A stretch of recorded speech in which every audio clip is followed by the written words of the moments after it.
Well, overnight we've been able to see tanks moving in, more tanks moving into the Gaza Strip.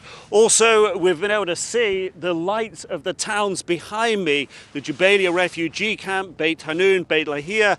The lights that have been on all through the past week now gone off. The UN had said before that 75% of the Gaza Strip was without electricity. Now it appears that even more has lost power. What we have seen in that time as well overnight is an increase in military activity.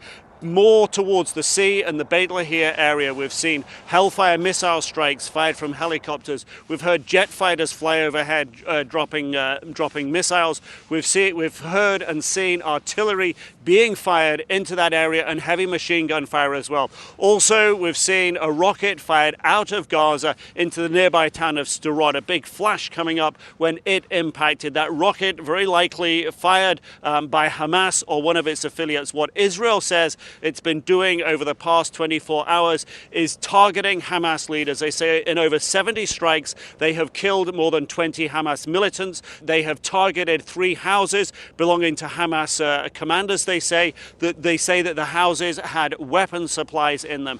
The phase of the fighting right now is still in what Israel describes as a second phase, phase 2. But the question right now for the Israeli Defense Forces, do they push deeper into the cities and risk further military and civilian casualties, or do they stay on the outskirts of the towns and risk Hamas taking a military advantage by knowing where the troops are, by getting used to their routines, by picking up on their weaknesses in those locations? But in all of this, the UN, desperate to get more food aid in, they say they will be considering right now restarting their food supplies if they believe that they can trust an Israeli military ceasefire. More than 750,000 people in Gaza rely on the UN for their food supplies. The death toll there now stands at almost 800 Palestinians killed, more than 200 of them children. The humanitarian situation described there to us by the UN and by non-governmental organizations who are trying to help in the aid